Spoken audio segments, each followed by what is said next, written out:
I'm Mireya Villarreal, and you are watching the Todo Latino Show.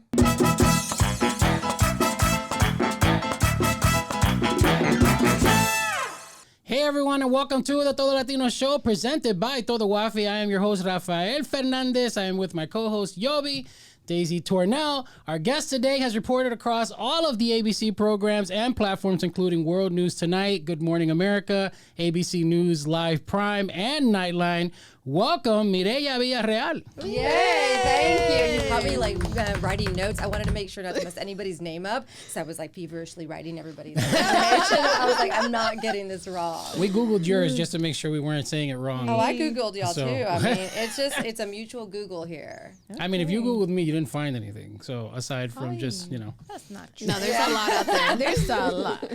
Nothing bad, I hope. It was it all was criminal. It was pretty simple. It was pretty simple? It was pretty easy. Are you really looking at our names down there? Yes, Yeah, I'm joking. I started taking notes She wasn't for the joking. moment. Yeah. I She's have a y'all's journalist. kids picked up. Yeah. No, I'm just joking. Yes. I mean, either way, it would have worked. My kids are cool, so they would have been cool to look up. Yeah. So tell us your origin story. Like, where did you grow up? Yeah. How, what was it like in your Latino household? What's funny is I never get asked that kind of a question just because of the world of journalism that I'm in. But I Yeah. love that that's where you start, because that's kind of where I start whenever I'm out in the field. I am a border kid. And so I grew up down in South Texas, the real valley, the Rio Grande Valley, not the valley up over here. You sure? I know. The valley? Yeah, I know.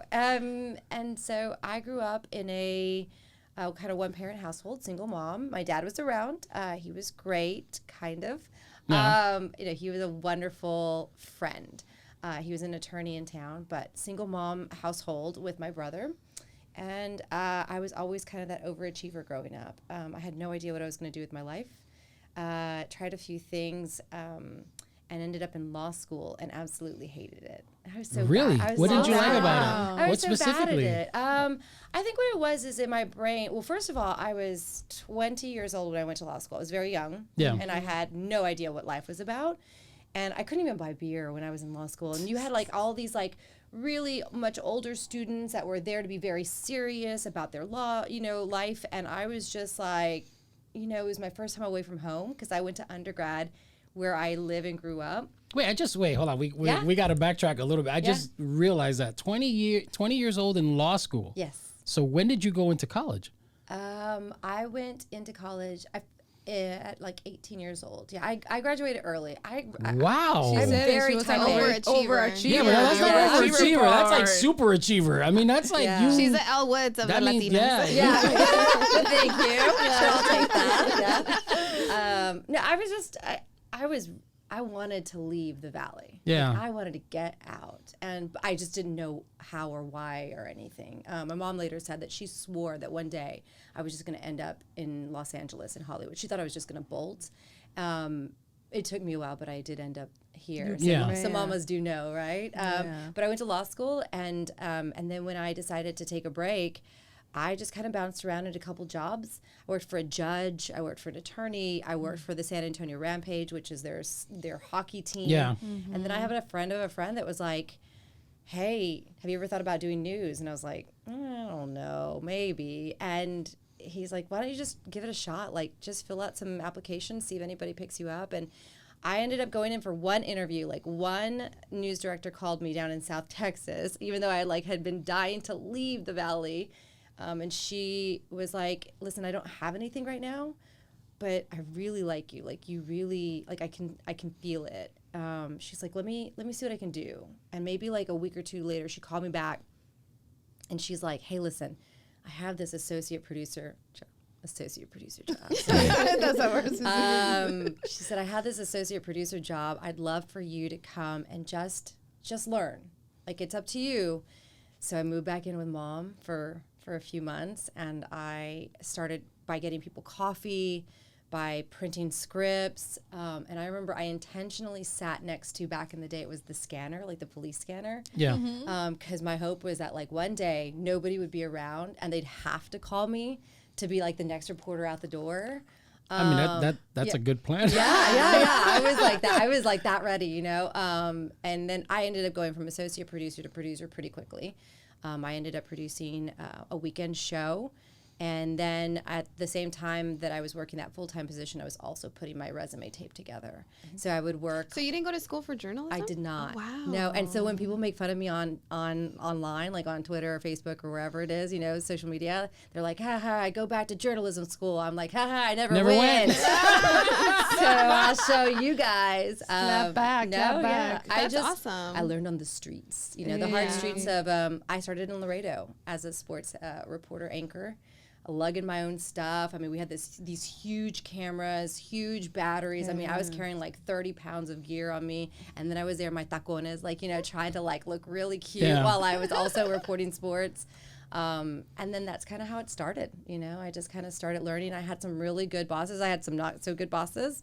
But I learned from the good ones. As a matter of fact, that's what I was going to ask you even early on. I'm like, what is the most rewarding aspect at the time till now, what you have going? What do you feel accomplish to this point? I think in the beginning it was like I was telling someone the other day, it was like having politicians resign, because I had a great investigative report. There was teachers, for example, that were doing things that they shouldn't be and making sure that they weren't in the classroom anymore. That's what it was about in the beginning for me. And then it kind of morphed as I got older into telling people stories, really telling people stories and getting to know them and being an advocate and a voice for them, pushing for transparency.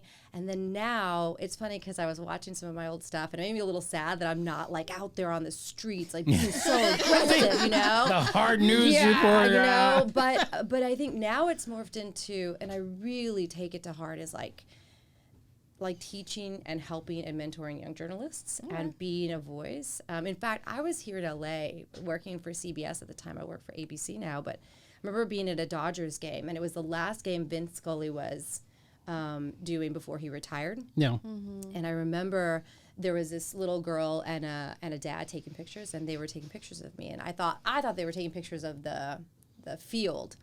And at one point, the dad comes up to me and says, do you mind if we take pictures with you? And I was like, why do you want to take a picture with me? I was like, what? And I had only been at CBS for maybe a year, 2 years at the time, not that long. And he's like, my daughter has never seen a brown girl, a Latina woman on the network, on a national news stage. He's like, we know who you are. We're big fans. And he's like, I want her to take pictures so that she knows that you can dream this big.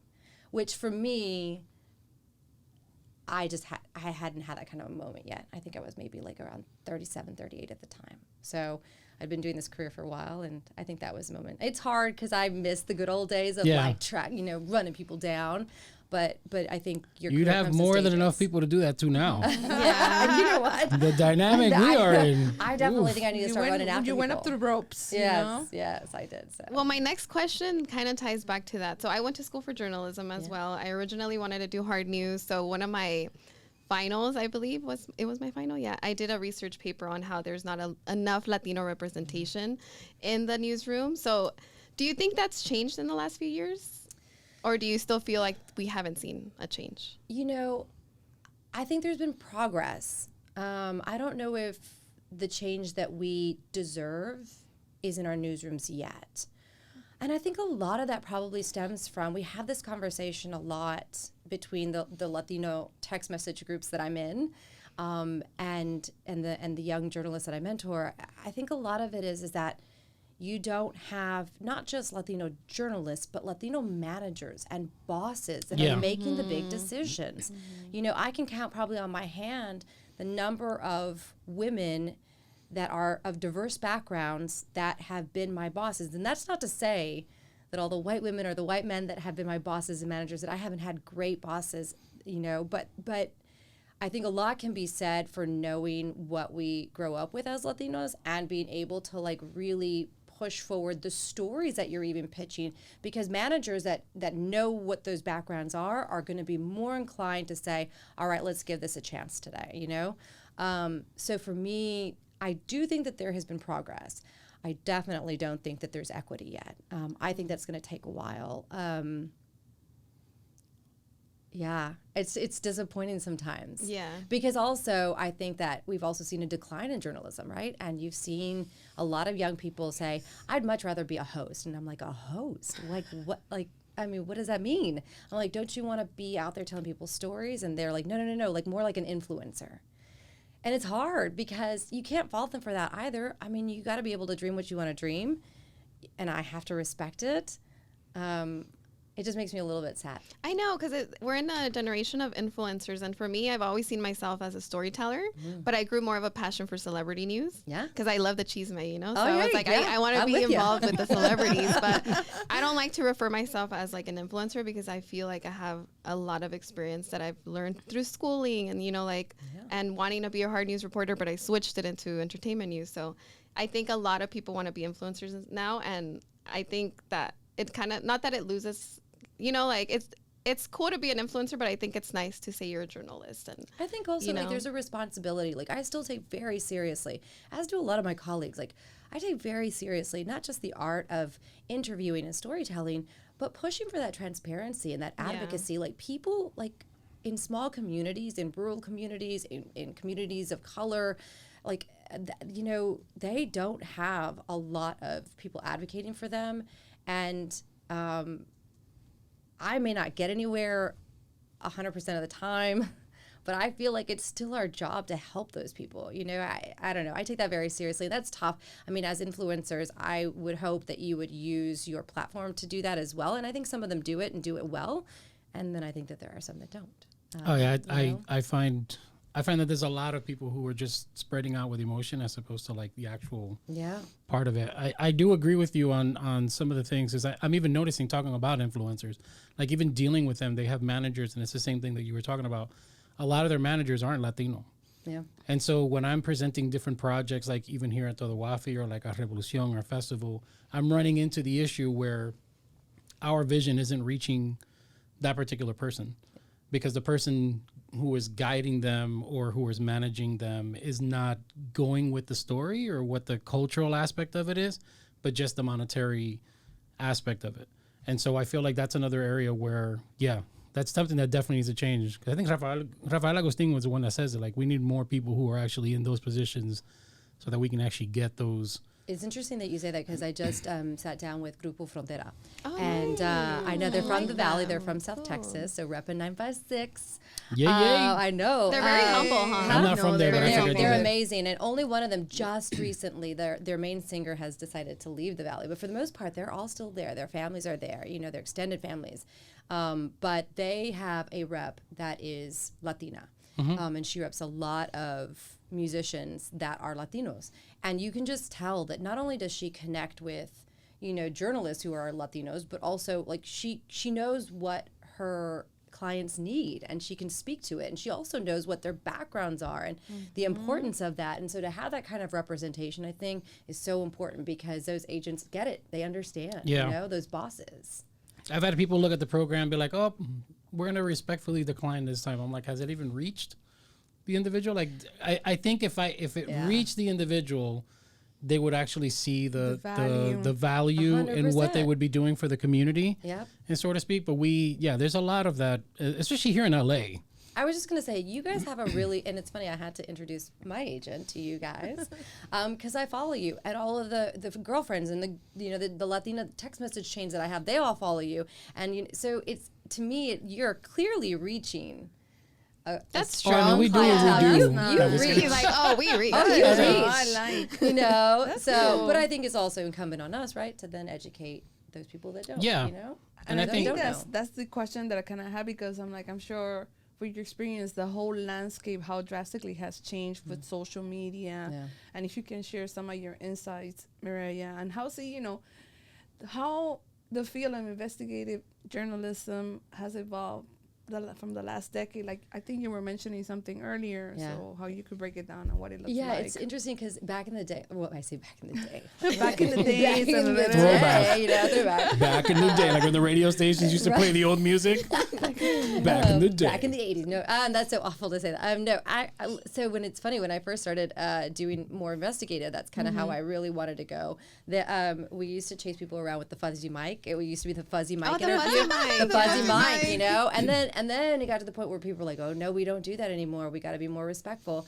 And I have to say, I do think that what people want, what consumers want, what viewers want, helps dictate right where we go in this industry. It should, at least, in a utopian world. I think now with social media, it has become very difficult for a lot of reasons. On a professional level, you are under a huge microscope. Yeah. I think that it is so crazy, like how fact checking doesn't happen the way it used to anymore, and people rip our video and interviews off all the time, and it's so overwhelming. Do you still go by the code of ethics book? What was it? Oh, 100%. Okay, because I remember having to learn that in school, and I was like worried. I was like, I don't think I need to make sure everything's correct. I mean, listen, to me, there are some journalists that will pride themselves on, I've been sued this many times. Like, no, I have been sued. I have been sued 0 times because I triple, quadruple check my facts, because it's not just important to me, it's important to my bosses, and it's important to the people that we're talking about or talking to. But social media has really thrown us all for a loop in this industry. And then more on a personal level too. I think it makes it really difficult to live a sane life, if that makes any sense. I mean, I feel like my brain, I'm a grown woman, and I get on Instagram and I'm like, dang, I need to lose some weight. I need to. She's looking at the pics like, damn. I was just looking at Instagram ads like 10 pounds. Like, what's going on? I won't even say her name, but I will just say there is a certain woman who got married recently to a very, very good. I know who you're talking about. 49ers football player. Yes. And that, so then all of this starts to come into your algorithm, right? Of like all these pictures of her, and like I'm looking at them and I'm like, first of all, she's beautiful and talented and all the things. I'm like, whoa, I need to work on myself. Like, but even then, people are still tearing her apart because they're like, her wedding dress was so plain. Her makeup was like, they were still tearing. No, I know the tea, and I'm like, you could never ever just be perfect because everybody's gonna have something to say. It's hard, and it's so interesting because I've had that feeling of like being gaslit and people saying things on social, and it's hard not to read the comments, no matter what people tell you. Like, don't read the comments. Don't read the comments. It's hard not to. It is hard, yeah. Because I also think that there is value in reading the comments to some extent, because if it's constructive. Yeah. And also people have questions, and that engagement is what social media is supposed to be all about. Yes, it doesn't always turn out that way. So I do try. I will say on a more personal note, like I do try to keep my personal life. Like I'm my social is very curated. There are pictures of my son on there and, my partner, my boyfriend, but they're very curated. Like I definitely pick and choose what I put out there because it's, you have to. You want people to feel. You can suppress the comments too. Yes, and I have on quite a few of them. I've actually turned comments off because I know it's coming. Mm-hmm. Like I know it's coming. So I've gotten to the point where I don't care. I just post whatever. I think I actually posted on a story one night. I was like, look, Instagram is just not pushing my stuff anyways, so I'm just gonna push what I like, and that's sharing my time with people. Yeah. And those special moments. Like if I feel like, especially like for today, like we'll do the interview pick and so forth, and I'll share that. Yeah. Because for me, like those are moments I want people to understand that I've had and for me to share with them. But aside from that, like, I used to like read the comment, and we post some stuff on our accounts. People are mean. That even on our show account, which is fairly new, we're almost at like 1K on that. And like I think the very first one that we posted that was like show related was the one about the food, the churros. No, it was actually the one about when Kelly Osbourne said, was it Kelly Osbourne? Oh, but Kelly deserved that. So. Yeah. We did one saying how like I think I referred back to my mom being a housekeeper and how there was nothing wrong with it, and people in the comments got kind of mean. Yeah, they went in, and then there was people who like even with the one we did with the Ida churro Rodriguez, one too, and the churro one was Ida Rodriguez. I specifically chose that one because I knew It was going to bring up conversation, and people were just terrible. What was the They're one on still it? responding to She was today. speaking on being Afro-Latina. She was speaking on being Afro-Indigenous. Afro-Indigenous, And that she doesn't Afro-Indigenous. consider herself Yeah. Afro-Latina because it offended people. And it's because she wasn't, I guess you say Afro-passing, Afro-Latina passing, which means you had to look a certain way or be a certain way. And so the people in the comments, and I had messaged her and I told her, I was like, hey, you know that this reel is doing, and it's still It's still doing really well. reeking. But she says it comes at a price. And It does? and it does. And there, and you know, the price, a lot of that is the comments that you're seeing, like the ones that you're talking about, where you now, after a while, I was just like, I'll remove the ones that I know are just really, really bad. Yeah. But the rest of them, we're creating really valuable conversation as to what is Afro-Latinidad, you know, how do we, you know, relate to ourselves in that manner, and who can and so But the forth. point is that you evolve and educate yourself. Of course. You know, that's how you go about it too. Yeah. And shout out to Aida, because Yes, I met yes. her, I had to say, when I first moved to LA, before my son was even born. So that's been 8+ years ago. And I recently when I moved from CBS to ABC, I had this dream of sitting down with a bunch of Latina comedians. And I thought, there's no way that they're ever going to say yes. Yeah. And I was able to get Angela Johnson, Priscilla Alonso, and Aida all sitting in a room, and it was an incredible conversation. my and goodness. we did it for Nightline. It was I have to so look that up amazing. then. It was I a know, I lot haven't of seen fun. that. Yeah, Yeah. I will send it to you guys for sure, because it was Priscilla. gracious of them to sit down and just talk about things, the industry that they are in as well, and the difficulties and the challenges, and then supporting each other as well. yeah. But she's always been so good about. Oh, she's extremely you know? humbled, Yeah. and she's real. And like she's that's hilarious. She's so. She's Oh yeah, hilarious. we just went to her We show. just went to her comedy Yeah. show. Stop. Yeah. Oh, it she's was so just. good. Well, she's coming. She's coming to our event in September. She's headlining the comedy show I love it for that, She's and amazing. she's a real one. Yeah. I wanted to touch base because we were talking about, you know, the people doing their fact checking and stuff like that. It's become such a hot topic, especially with like immigration and like social issues, and even the election coming up. How do you and your network get through that process where you guys decide, you know what, it's not going to, because there's a lot of opinion-based shows out there. There's a lot. And a lot of those shows are creating so much information, and they're being consumed. It's like watching The View on every news channel for some reason. Yeah. And it frustrates me because like I know how to decipher. But what are the ways, like for a consumer, what are some of the recommendations I guess you can give, especially going into what we're going into in November, that Yeah. you can give for them as to what to go look for when they're looking at news, if that makes sense. And I don't know if It that's a does. question you can It answer, does. but It's really difficult, I will say, because the way, first of all, I have to say, like, you know, props to ABC for, we have a strong, lean but mighty team is what I say, of people that for example, deal specifically with immigration. It's Yeah. not just the one person, right? There's a team of us. And we fact check as much as we can, like in real time. So if that debate is happening, it's important for us to go back. I mean, immigration was mentioned on that one debate recently 32 times Yep. at least, right? And 32 times, I'm sure it probably wasn't all based on fact, right? Yeah. So we are going out there and constantly putting that out. So it goes out on our digital landscapes, on our social media landscapes. We also are, you know, voices for that as well, for that sort of information. The problem is, or the hard part of that is like, I can put it out, we can put it out as a network, but people who watch Fox, people who watch CNN, and let's just take the two. MSNBC, you can keep going. I mean, let's just take the two complete polar opposites. If Yeah. people who watch Fox and CNN, they watch them because that is what speaks to them.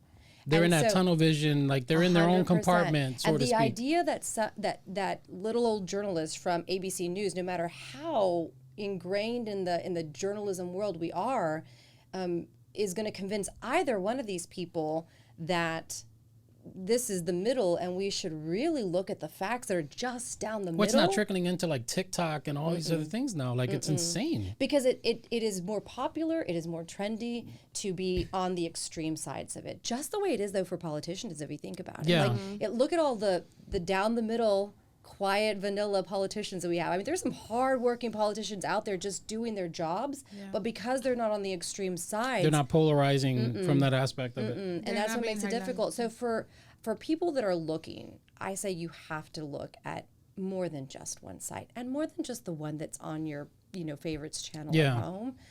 You got to just make an effort. It's hard because our algorithms are already telling us, right, what exactly we should be looking at. So it takes work, honestly. It takes work to educate yourself even at this level or at this age, So. Because I know that for a while, I think it was a couple of years ago, I got to the point where I was siphoning through all of them just to kind of see, okay, well, like something would just happen. I'm like, okay, well, let's see what this person's saying. Let's see what this person's saying.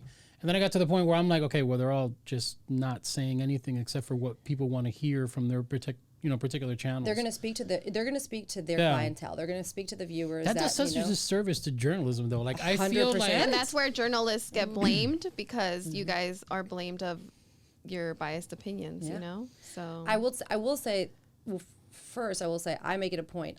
You will never know, hopefully, how I feel about a particular issue or opinion. Like I don't give you my opinion. That way. I feel like that's proper though. Yeah. Like you're reporting on the facts, and if you give your own opinion, you're already giving a tainted side of it. If you're not reporting strictly on the facts. I will tell you though, we as people in the communities though, voters in general though, we need to be louder about, because I can try a million times over to speak to, let's just say in Texas, Governor Abbott about immigration, right? Correct.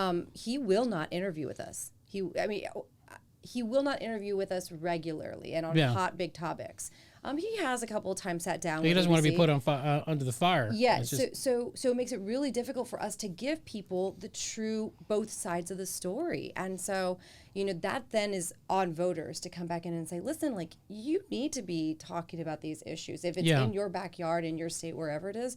I'm just not sure that that's resonating with politicians. So I think there's definitely ways to get information. It just takes a bit more work than I think people have been used to. Yeah, I think it's really hard for people now to just kind of like be able to kind of have a filter from what all the garbage that's being. Yeah. And the one time that you click on that weird thing on your Instagram, on your social, then your algorithm changes completely, and you're like, oh, what did I just do? Mm-hmm. Oh. Once you watch a video on sharks, that's all you're I'm going to see. noticing, I'm noticing that on YouTube. I turn around. I think I watched one YouTube episode of like who was it? It was for the Breakfast Club. Okay. And since then, like that's all they want to show me is like all these different types of interviews on these, and I'm like, I just watched it once. I like, was why? looking for a remix for this. We're doing an speaking of NAHJ conference, National Association of Hispanic Journalists. They are celebrating their 40th year. It's here in LA because this is where it all started. Yeah. I was looking. I'm making a playlist, and I was looking for a remix of "Borderline" by Madonna. Man, now all I get all on Spotify, YouTube, Instagram, everything is Madonna now. And I'm like, all right, I like Madonna, but come on, this is getting too. Like, come on, yes, That's crazy. So you cover pretty difficult stories at times. How do you separate your emotions from your job as a correspondent? Oh, that's a good one.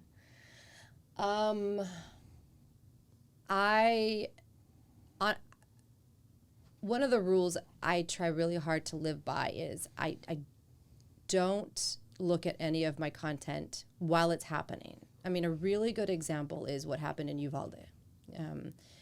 We happened to be there covering politics in the San Antonio area. There was an election, a statewide election, and we were doing a Latino vote story. And so we were in San Antonio that morning. And we were packing up, getting ready to leave. We were, honestly, the story goes, I had just told my crew, guys, I love San Antonio. Let me give you a bike tour. Like, let's get on some bikes. The weather is beautiful. Let's get on some bikes and let's just bike around for a few hours, get some exercise. Like, let's just really kind of treat ourselves to a cool afternoon. And the guys were like, yeah, whatever. Fine, we'll do it. And everybody's packing up their stuff, and we got a call for Uvalde to go down there. And I'm like, who goes to Uvalde? Like, where? Like, what is even going on there? We had been there a couple of times to do some immigration stories, but it's a small, tiny town. And so we are on our way, rushing down there, not knowing what is happening. And then I started to get calls from a bunch of contacts, like Border Patrol agents, the mayor of the town, and we start to realize, like, how bad it is. Yeah. And I remember being on a call with the crew. There's 4 of us, myself included, and 3 guys. And I said, like, whatever it is, like, just don't breathe. Like, don't breathe. And what I meant by that is, like, if you stop and try and take in the reality of what you are doing, then you're gonna lose it. You're really gonna lose it. I was like, we've got to just go. Like, just go. And we did. Like, when we left San Antonio, it was about 12 o'clock, and we probably went till almost midnight on that day. And I just remember, like, I don't remember a lot of it, only because there's pictures of it, right? But you're just going, you're doing phone call interviews, you're trying to talk to parents while we're there. You're going, like, and it's chaotic, and you're just going. And so I remember when we were done, I was like, are you sure we're done? It was about 11 o'clock at night, almost midnight. And I was like, no, I think there's probably more we need to do, right? There's got to be more. And at the time, I mean, people were going to sleep. Everybody had to take a break, even like law enforcement. I mean, the worst of it was over as far as like at least the shooting part. I mean, the aftermath there was still so much, but everybody said, like, let's go and try and get some rest. And I just remember going and sleeping in my clothes, like on a bed at this awful, awful motel, and just crying. Like, I just cried. And that's the moment that you decompress. That because I stopped. Like, I stopped. And once I stopped and realized the magnitude, humanity kicked in. It's almost like the realization of everything. And I just remember my mom calling me before I went to bed. And I think that's probably what set me off, I think, the most is, like, my mom called to make sure I was okay. And then she said, just so you know, like, you have this duty that nobody else does. And I was like, and she's like, you have to get their names right. Because they were calling Javier with an X, Xavier. Yeah. You know, and they were saying, what was the other one? There were a couple of other last names they were trying to, Casares instead of Cáceres. Casares. You know? And it is of no fault for someone who grew up in, you know, whether it's Montana or North Carolina, that they don't know how to say Cáceres, you know? I mean, like, it's a simple change, but, like, my mom was like, when they call you and you have that opportunity, like, you have to tell everybody how to say their names right. We have to for our community. And so I think that's probably when it hit me. And then I was in bed and I finally took a rest. And I think for me, it's just, like, not breathing in the moment, like, really trying to get through it. It is hard, though, because a lot of those families, for example, like, I have an 8-year-old son, you know, and I think about him all the time. And I tell them that. I really do tell them that in the beginning of our conversation. But when we start to talk on an interview, they need me to be strong, right? The person I'm sitting across needs me to be strong, so I can tell their If they see story. the emotion in you, they're gonna be caught up in the And there are times where I tear up a little bit, or there are times where I have to take a breath. I mean, I can see your face now. There's a change from what we were talking about before than when you're sitting there talking about the story. Because it's real and it's human, and I think that they need to know, like, I'm here for you, but I also need to be strong for who I'm talking to and what we're talking about. And for that matter, the people who are watching us deserve that. They don't deserve for me to be all in my emotions. They deserve a strong voice that is going to help them understand what we're going through. And then, when I go home, I cry, or when I go home, or on the car ride. In the car ride, with the producer that I'm with all the time, I mean, I remember us turning on some music and just, like, singing Miley Cyrus at the top of our lungs so we could just get it all kinda out. tone it out. Yeah, I mean, you got to do those things. That's the real Because that was actually going to be my question was going to be on Uvalde, because I know you were one of the first correspondents that was on there.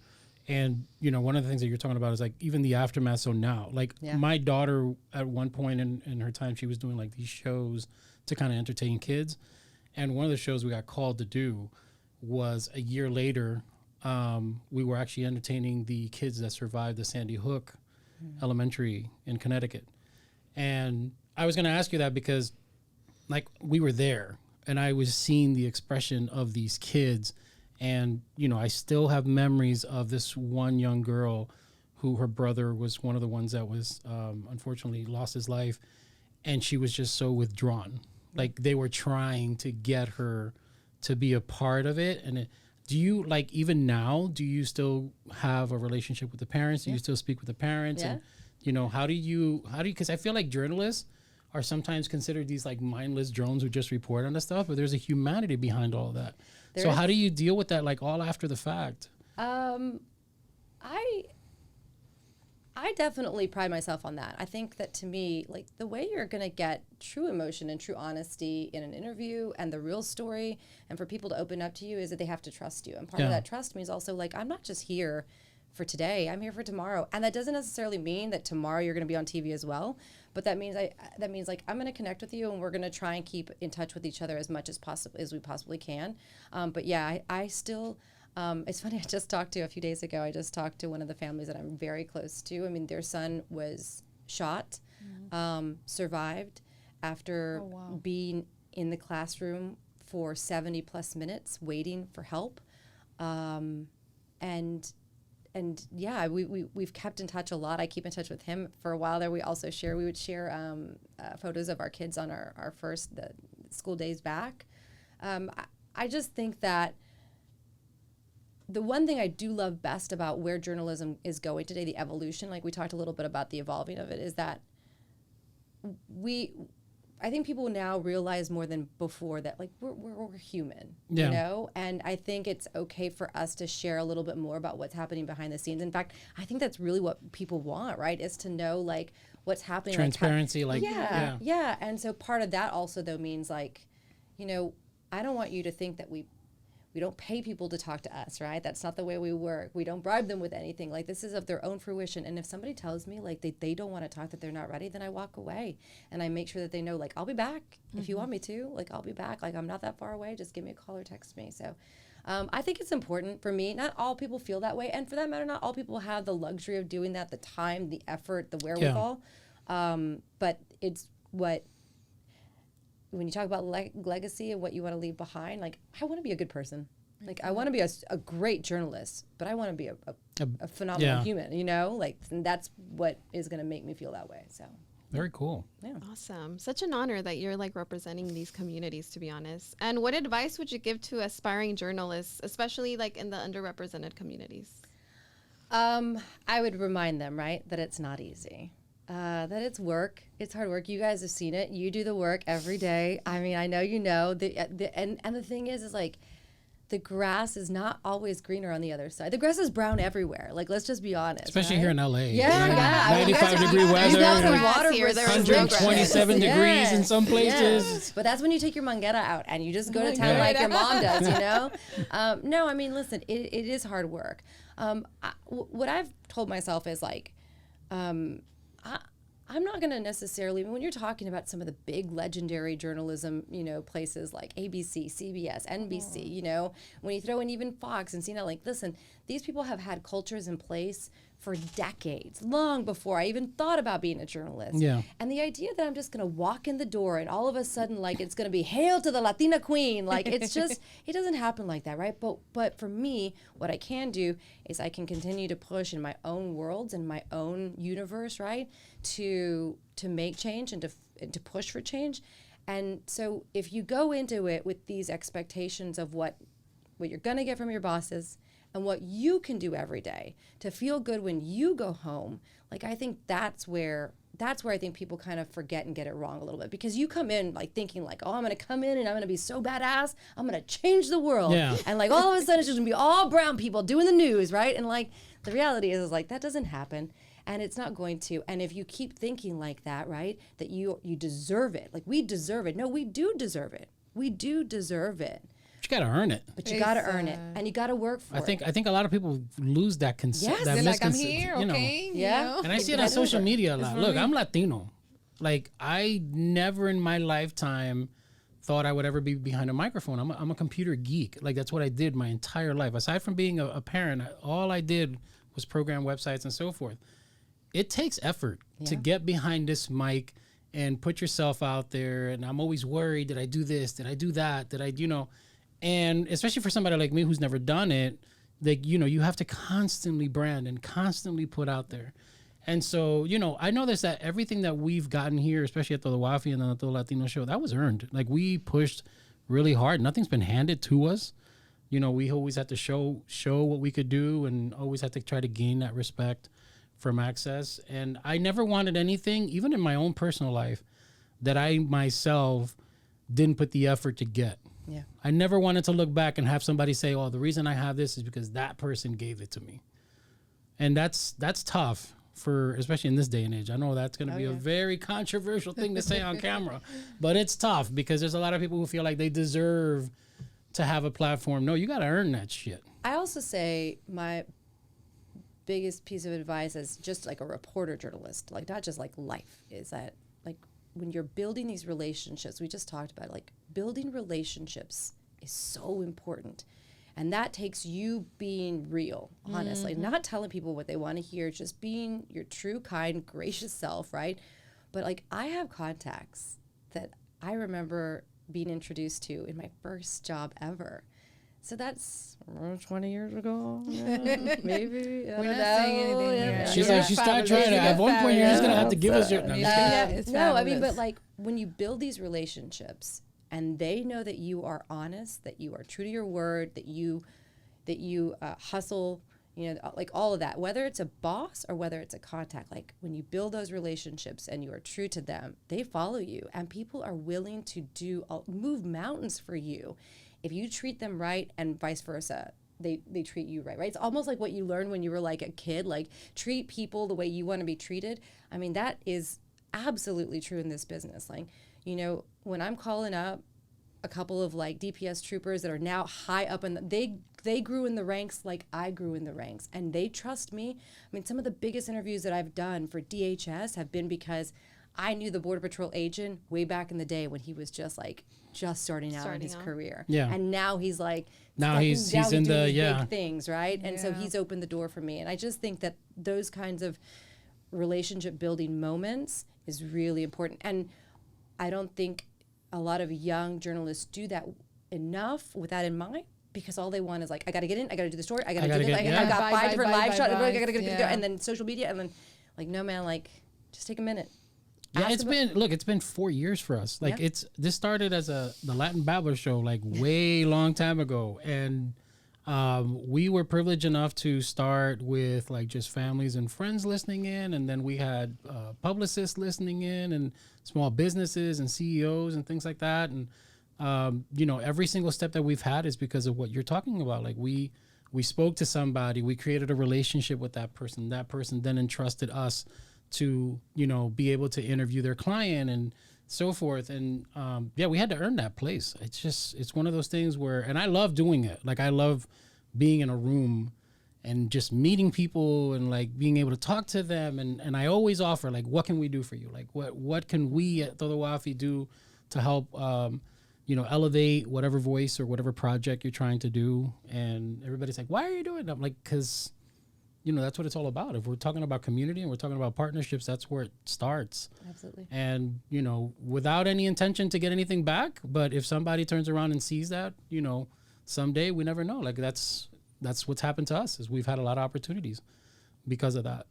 And so, yeah, very cool. You guys were so, I was expecting some hardcore. Like, welcome to the Todo Latino show. Yeah, like I was expecting like some like, we're going to dig into, we're going to, you know, it's going to be intense. I have some Black Bolt topic questions. No, I'm just not. No, we're getting into a fun side of it. On my end, coming back to the Uvalde story or incident, most of the media was saying that at one point the parents, media, journalism were not allowed to talk to the parents, or they were even banning people from the city going through. And if you know, can you tell me what exactly? Because that's the feedback that what is happening. Because as a consumer, on my end, I was like, but why nobody can talk to the parents? Why, you know, they were trying to figure it out. They didn't wanted that testimony at that moment when everything was happening. So I think a lot of what happened in Uvalde was, this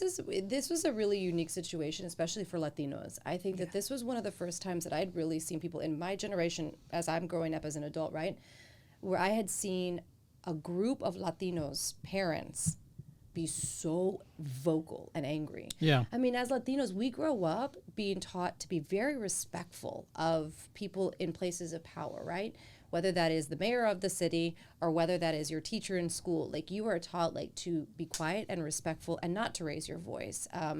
And to hear and to see these families really get angry and continue to have that sort of emotion, I think was admirable. And to tell you the truth, it has pushed this along so that you don't lose the story. So 2 years later, because it's been more than 2 years. Oh, we're still talking. Correct. Yeah. Yes, they got us one of the settlements with the. So there was a settlement. There was also criminal charges were just filed a few weeks ago against two of the officers involved, the chief. Because they had to go in, yeah. Some of the, Right. like, yeah. So I think there were times when they were not allowing the parents to talk as often or as much as they wanted to, I think was what it was. And I think a lot of it was like there were people in the community that were saying like, it's time for us to move forward. It's time for us to move on. Like, we can't keep blaming everybody. Like, how do, you know, and for the parents, like, how can you tell parents that, you know, how can you tell families that have lost so much?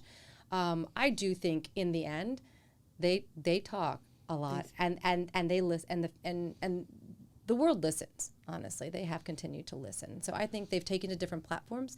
I also think that there has been a bit of a split to some extent in what each of the families have wanted to come out of all of this. But for the most part, the core group of them continue to push forward with wanting to change the laws in our country. And trying to get some sort of activism. For them, though, it wasn't about the money in the end. For them, it was about to change. I don't think so, but obviously we can see some kind of polarization or difference. I'm sorry to say that in comparison to the people that happened with Sandy Hook. You're saying because they're brown kids versus non-brown kids. Yeah, I think that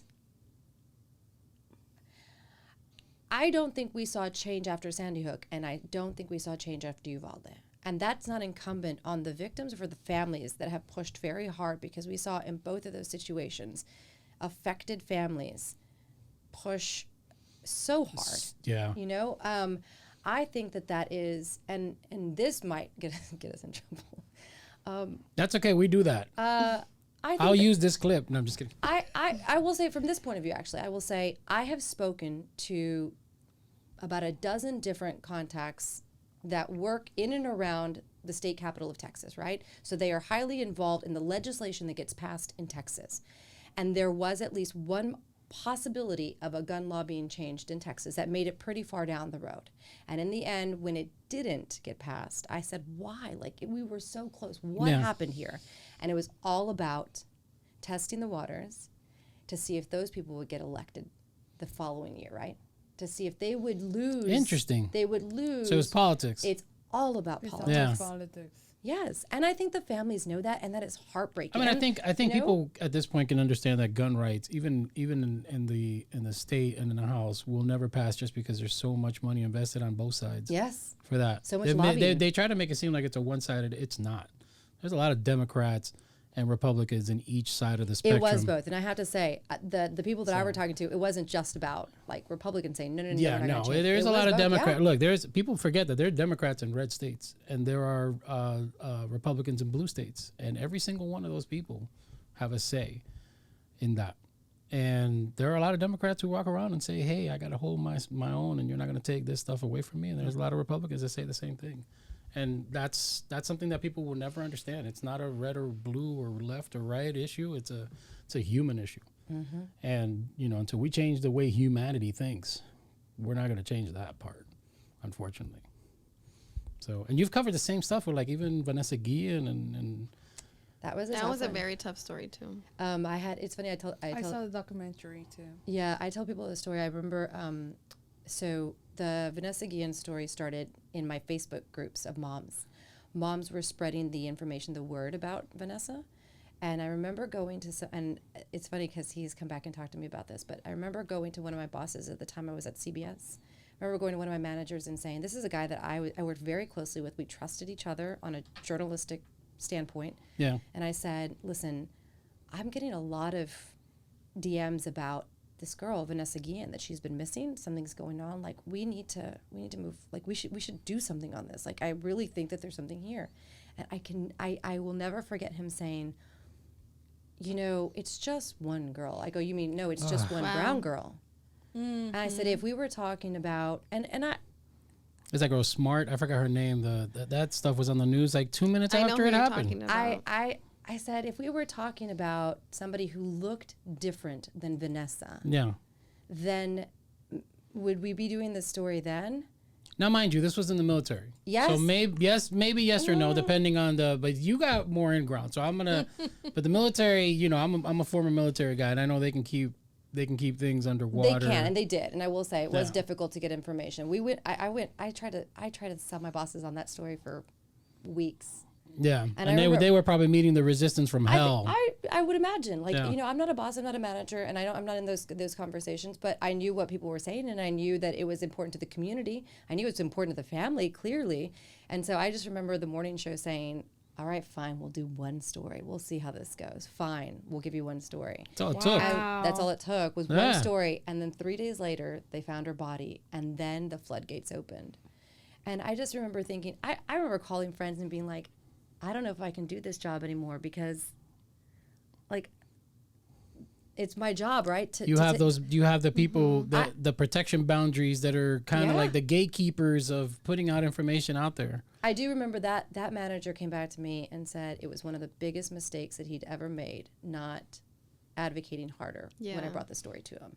Like, he was very clear in saying, like, I And made that's a why mistake. sometimes they need to trust women's intuition. I mean, right? did they give a reason for that? Like why They felt like it didn't They was run? stolen stories. They Oh, stolen why they stories. with her? Is it Why because she didn't wasn't they run? necessarily like they hadn't found her body? Is that why they didn't like? I think for them at the time, I mean, the military was coming out at the time and saying that it was still a missing persons situation, that she had issues in the past, and they were. Well, they always say that shit. I Yeah. know. I used to work in personnel. Yeah, they were.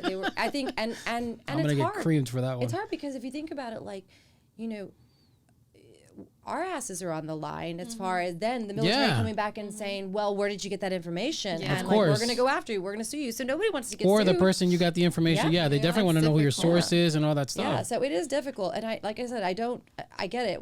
A lot of times the managers that I have, they take the precautions necessary to protect all of us. I get it. However, in that one, it was clearly like she's one person. Yeah, Really? One. Doesn't matter. Yeah. I agree. So that's tough. it was a tough one. That pisses me off because I'm looking at it like even now you can there's chance Did for she it. ever get her justice? You feel like? Not quite. You know, I think the family feels like there's still a lot more that can be done. and should be Politically, done. they did. Technically, if you want to sit there and look at all that, Not only that, the charade, fact that actually there's another incident in that same yeah, that court facility just needs to. has It's insane. a rap sheet. But I mean, it went all the way up to the White House and legislation Yeah, and they all did a kinds lot. of stuff. They did a lot to try to They did a lot. rectify that. But they took I also, feel it took like them a while too. yeah. Oh, I yeah. mean, it took them was years about- after the fight. I mean, the documentary came out when, like 2 years ago Yeah. Longer, right? or something year like that. ago- a And year ago. her, A yeah, year it was insane. That's good. That's Yeah. crazy. All right, I'm gonna change the gonna mood. sue each I 'cause know. Oh, please do. We went deep. We've been going deep. We with went it. deep. You knew we would. At one point, she's all like, "I thought you guys were gonna ask hard-hitting questions." Well, I thought you and were- then I Yogi's think like, we were- I thought you were "Well, gonna ask about my first boyfriend and stuff, and I was like, all right, Britt, let's no, bring it. no. I think I was like laughing, and then I was like, "So how does it feel?" Like I really changed the mood. I was like, "Oh my The god." whole room just went like. It's like, do tell. All right. Thank you, friends. That's Well, right. let's do the cheese only now. thing, Yeah. the only thing we need now is the manager's name. No, I'm just kidding. We need the Go phone into like, numbers. what the hell was wrong with you? Go on social media, start DMing. All right, so we're gonna play a game that I literally brought back from the dead. It's from the old show, from the Latin Babbler show, and it's called Babbler Would You Rather.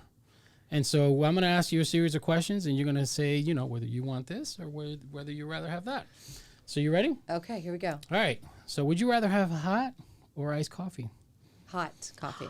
Hot coffee. Iced coffee all the way. I'm a How do you hot like your coffee. hot coffee though? Like, is there like a specific way that it needs to, or do Well, you just like lately, it black? my body's been betraying me, so I'm actually doing a non-dairy at this point. So I do like either a coconut or an almond milk. Okay. And I definitely like some like flavor. I actually, all of my coffee has flavor. So Flavor. it's Like a Creamer? vanilla or a French lavender. vanilla? I'm a lavender person. Ooh, you know? I've never Yeah. met a lavender. Oh, A lavender Nice. lover. Yeah. No. Lavender. Ooh, I had one recently had lavender and rose in it. I was like, bring it. Well, you're bringing all kinds of flavor. I'm just like normal. I just get the sugar. At least you're not like Fluffy. He said Oh no, he's got some weird. 12 Splenda. Is it 12? Yeah, I it's forgot. I had a photographer that did that. He 12 sugars. 12 Splendas I'd go and- get coffee for the cruise and stuff like that, and like he'd be like, "Don't forget my 12 sugars." I'd be like, 12 Are you barista okay? in the "You mean back. you mean it basically by diabetes?" Yeah, right. Coffee, yes. All right, ready? Let's see. Would you rather have pozole or tamales? Tamales, straight up. Tamales? Hold on, tamales from Texas, not tamales from California. Y'all do them like burritos right here, huge tamales. No, we don't. I feel like the ones I have are pretty small. In the valley, they're like in Texas, they're like little tiny tamales that are like this big and like. You need to this go to round. Tamale Fest. It's a event I host yearly in Santa Ana, here in Orange County. you They have go. all types of tamales. They have torta tamales. They have. Then again, California Everything. do things differently. Yeah, they do so. everything. I have a funny story really quick to tell you about. I was pregnant and I came here and I moved here by myself initially before my ex at the time eventually came to California. So I had this mad craving for barbacoa. Well, I went to like the east side. I went and looked for barbacoa here. I mean, I went everywhere and I went to the first place and I'm like, this doesn't taste right. And it was dripping weird. And I'm like, no. And so I went to the second place. Keep in mind, I'm like pregnant. And I'm like thinking like, I tried the third place. Finally, the third place, I asked the lady, I said, oye, ¿es barbacoa? She said, sí, es barbacoa. ¿Es barbacoa de qué? And she said, it's barbacoa de chiva. I go, de chiva? And I go, no. Where's the barbacoa de res? Because in Texas and Southwest, and Tex-Mex, it's barbacoa from the head of the cow. And here it's Baja barbacoa, which is the chiva, which is goat. So Man, I'm gonna ask a Yeah. question that I know I'm gonna get whacked for. Uh-oh. Who's got better food, California Mexicans or Texas Mexicans? We already know. Just kidding. Texas. Yeah. Because we have queso. I mean, The show's What do you canceled. mean? We don't have queso here? not real queso, like queso, like I'm like, you know? I buy queso fresco. See, I That's was not queso. Like that. I was dying to have a Texan in here so I could ask Right. that question.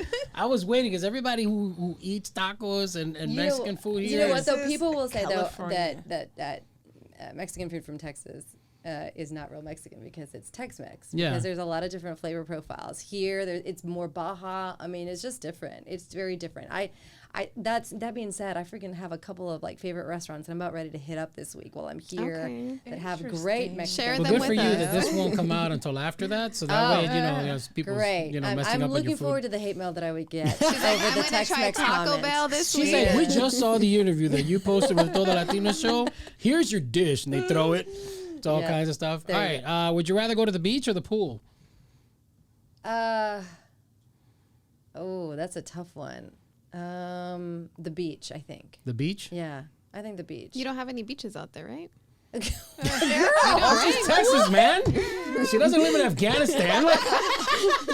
We do, but they're all brown. It's not they're all- it's Gulf Coast water, Yeah. which makes It's like a river. It's like what? No, No. nobody's living in a river. See, I can't use this as a reel. You would get Please destroyed. don't post This this. will be just like the churro reel, man. I've never been to Texas. Okay. So we do Gulf. have some great beaches. So let me just say, Texas, I love you, and I like our beaches. You know, it's just different. Like it's more of like a salty water. It's the Gulf of Mexico, and so yes, we have a lot of beaches. Why do I picture Texas just being desert? I don't know. I don't know. I went to Corpus And- Christi, which is like a marina, and they have water. So Corpus is one of those places where again, it's like it's not the beach that you have here in Galveston. California.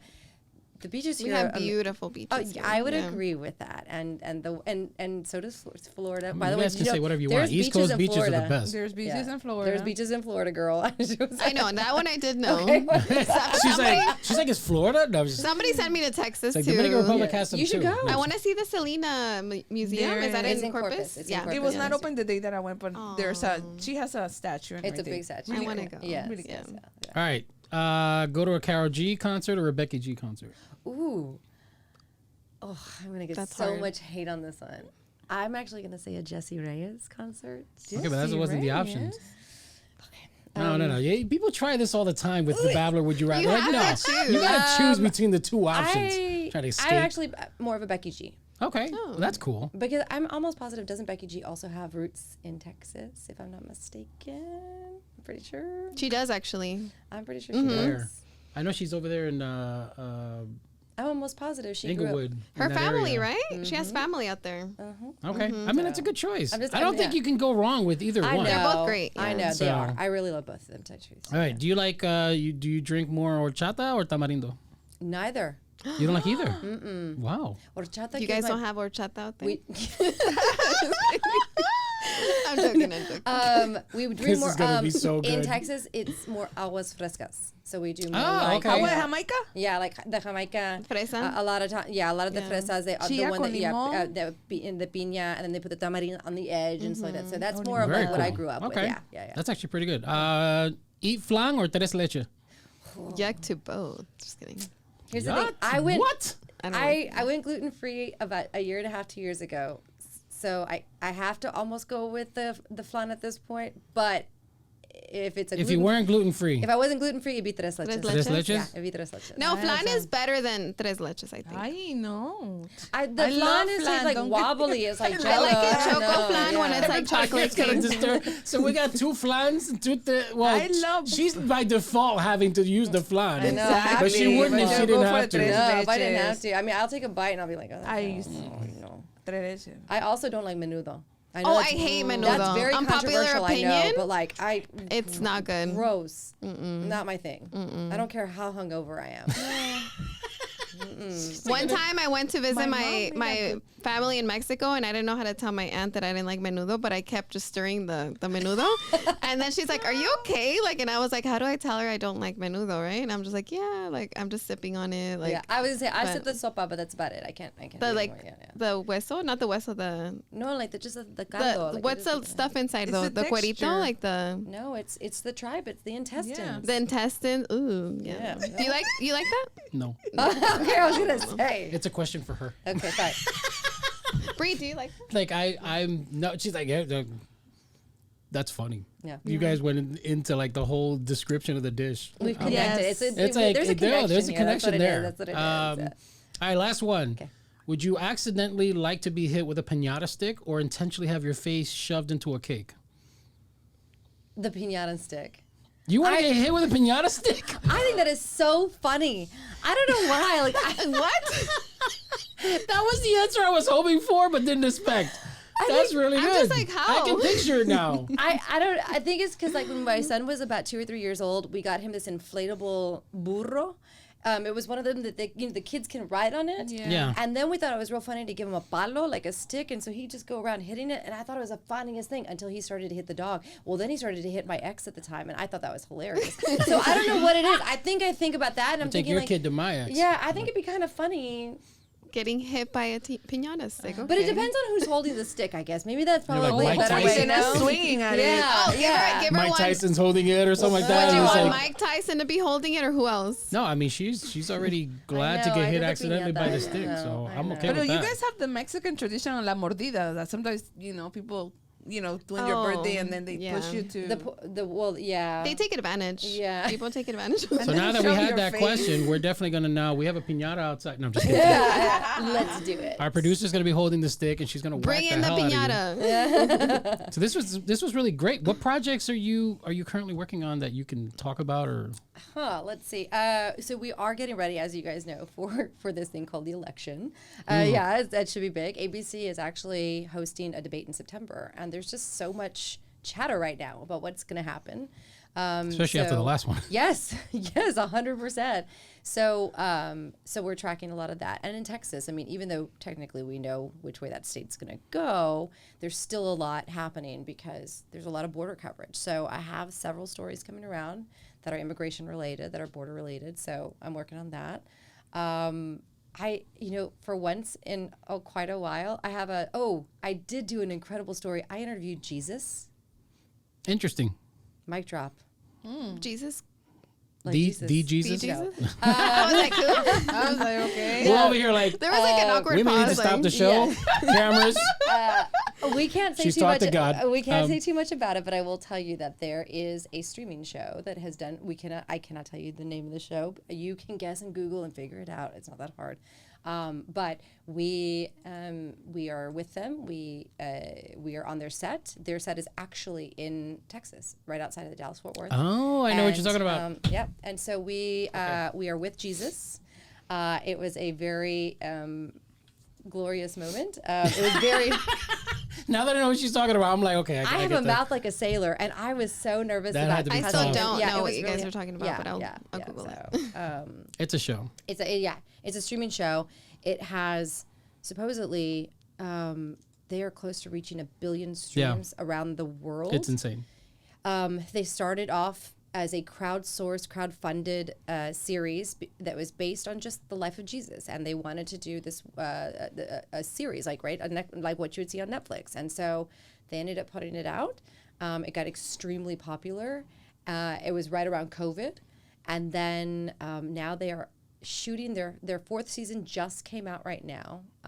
It is so big that they actually premiered it in theaters. Oh wow! They are shooting their 5th season already, and they have plans for their 6th and their 7th. Wow. Yeah, it's So you can't say it. Why? Oh, because your interviews hasn't been out yet. Yes, because we haven't complete. Yeah, so we've shot it. Now we're in the middle of editing and scripting. But I can say the show if I want to, or guess if you the show. wanted to, you could tell her what the show So was. are we talking about The Chosen? Yes. Yes. Okay. Well, dang it. I'm all looking up Jesus TV series. I'm like, am. there's one I in literally- 20. Well, I almost 100% Chosen. guarantee you that if you look up Jesus online streaming, it'll probably even show up as that. Yeah. It is one of the most popular shows Right, out. It is world renowned popularity. And what I think was really interesting to me is like this is one of the first times that I've interviewed someone who I feel like not just the people in front of the camera, but the people behind the camera. A lot of them, they are very vocal about their faith. Yes. Which I've That's what always gives been the taught. authenticity to Yes, the show. 100%, and you can feel it on the set.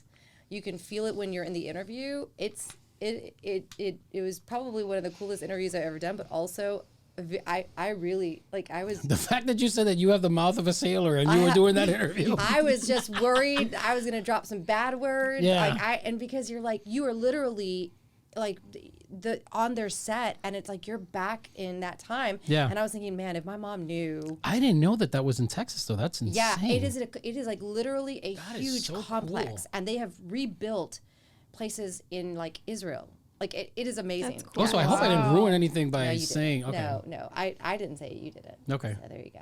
Yeah, no, but it's we're very excited it's about fair. that. I'm on. That's cool. I haven't gotten to 4, but I'm on season 2. Yeah. So You watch. yeah. Look at you. You if you watch 2 or 3 shows, I know it sounds kind of weird.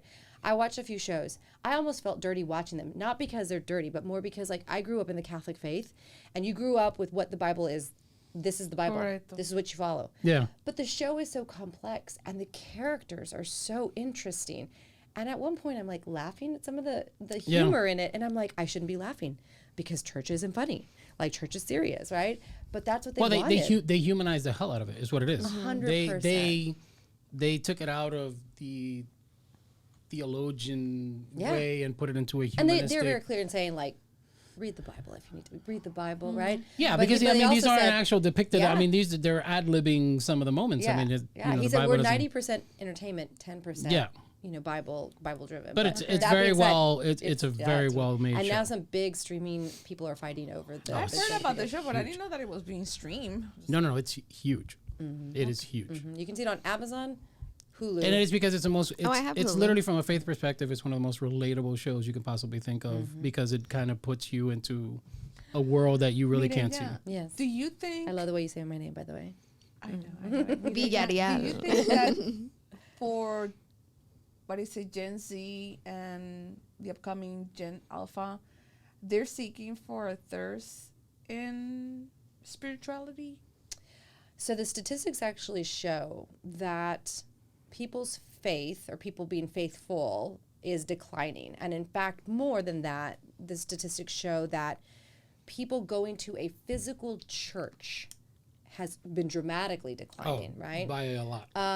But I do think that, but what's on the flip side of it, what's really kind of interesting is the amount of money that's being made off of Christianity. So whether we're talking about, up and coming singers, merchandise, influencers that talk about their faith. I mean, like, so clearly there is an interest and a desire. So I do think people want to be connected to a higher being, whatever that may be, whatever faith that you've been introduced to.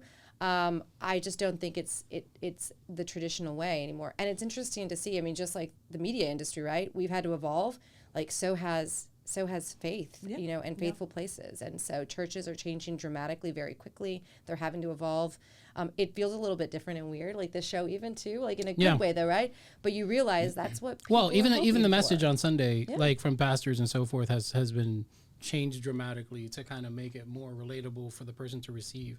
Just because the attention span and so forth of having a long-winded message just doesn't go, and so they've had to include a lot of life lessons, so to speak, to be incorporated into, as opposed to the traditional. Yeah, I mean, I watched Stuff on there. church on YouTube. Well, this that's the morning. thing. I mean, even Yeah. worship music has Yeah, changed yes. dramatically. And I'm just like, whoa, this is weird. Yeah. I But grew up we had Catholic, Christian but I guys, feel yeah. like Christian churches are more relatable sometimes because they teach you life lessons instead of just going off the Bible. Like, Yeah. I mean, stand up, sit Catholicism down. has. I mean, they're all different as far as like how they deliver that method, that But message. I'm used to the traditional. My mom goes every Sunday, where it's like she The doesn't even know what format. the priest is There's saying. a huge but- difference between, let's say, Our Lady's Sacrament Blessed Yeah. of Church and Shepherd Church on or Porter Freedom Ranch. House. Yeah, or NOC, Freedom House, yeah. or there's just like we were talking about, just the worship music and so forth, just completely different. I mean, there are some churches now that look like concert venues.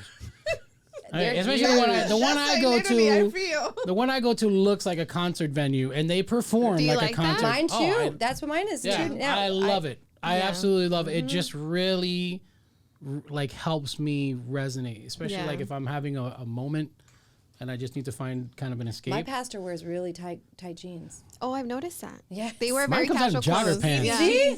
See? He wears some skinny jeans. Yeah, you the see? one He's the a Freedom biker. House, the guy there, Comes out he in wears very tight jeans. I don't mind it. It used to I'm be like, youth pastors used to dress like that. Now Yeah. the senior pastors No, are. oh, yes. So Do I get to ask you guys any questions? if you want to, go for it. Really? Go for Oh, it. this is good. What should I ask?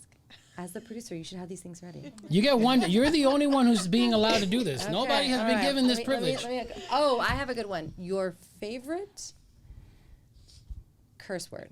It can be Spanish. Coño. Oh. I feel bad I was saying literally it. a baby saying it, and my mom had to stop me. And you Because say I that- used to walk around, coño, coño, coño, coño. And then she was like, and then people would tell her all the time, like, hey, why is your kid saying coño all the time and blah, blah. And then she didn't realize she was the one saying it all the time, and I learned it from her. Mm-hmm. So, but that's the word. How about you? Chinga tu madre.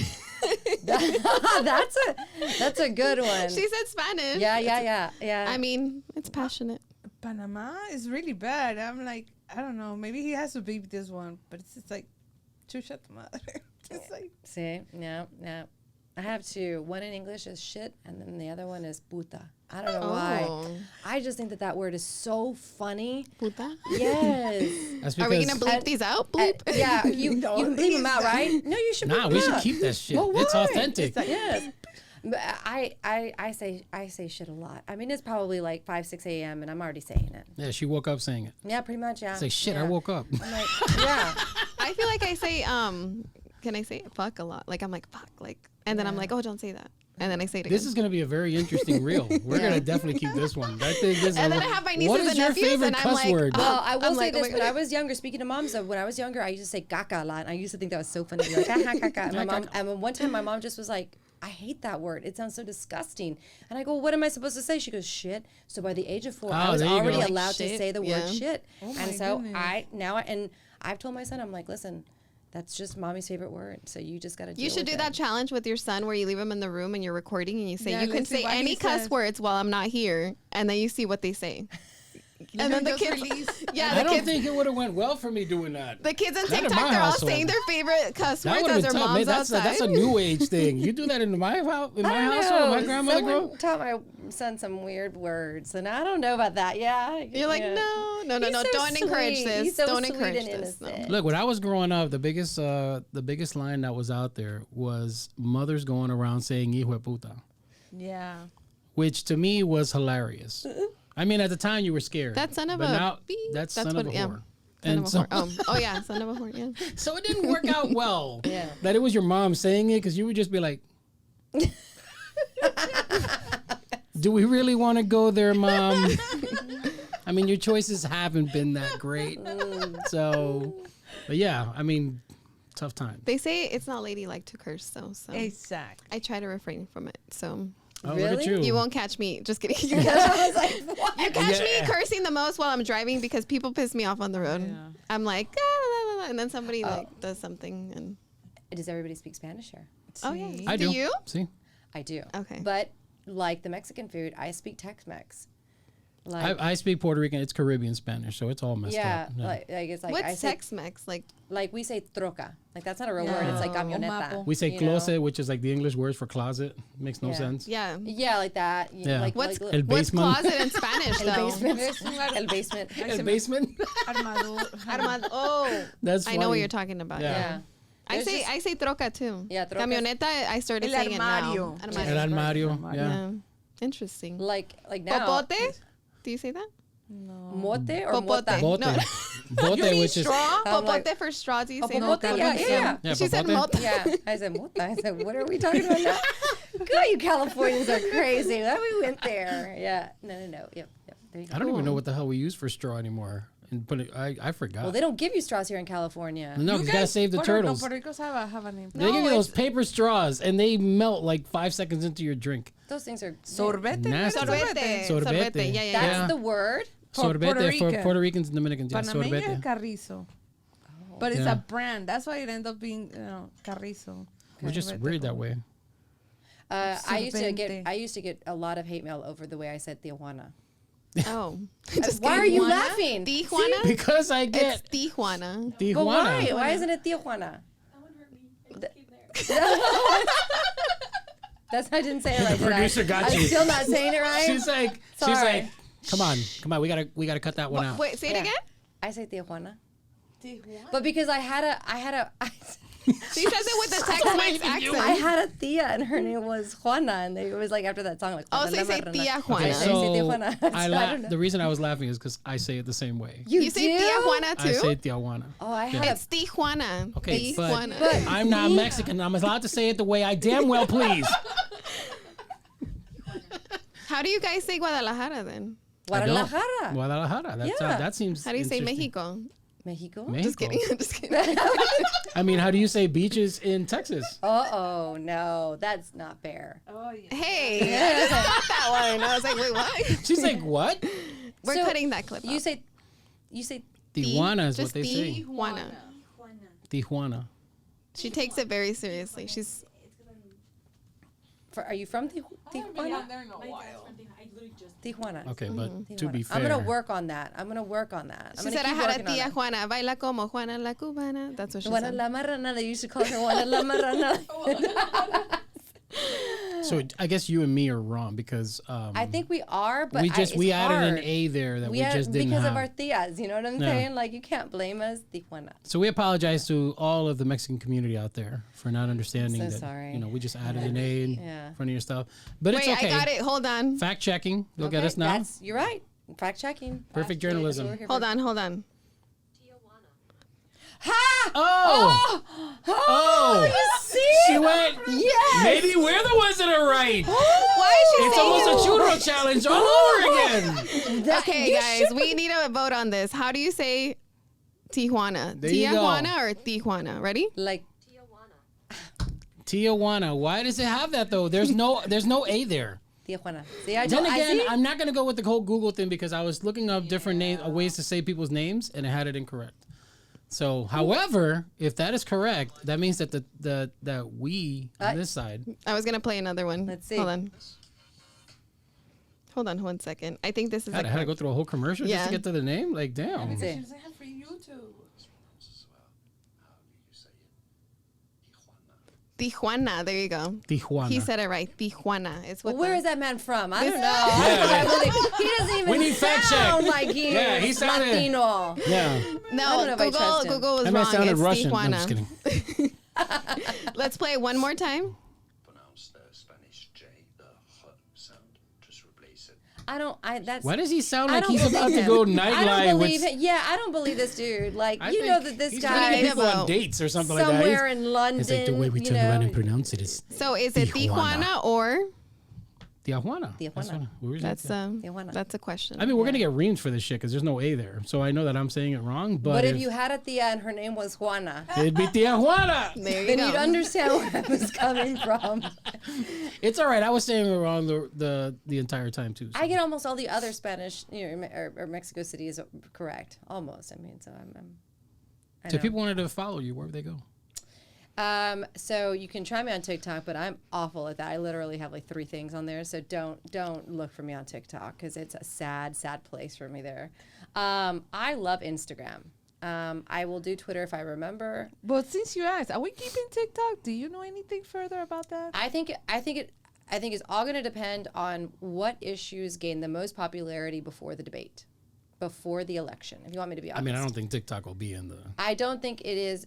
If they had one question about childcare on this last debate, and we ended up talking about golf games right then. So I think the conversation over TikTok is quieted. So I think people can feel a little bit safe for now.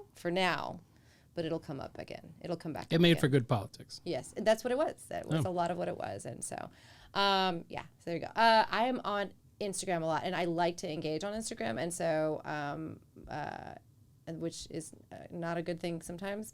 But yes, I'm at the real Mireya Villarreal.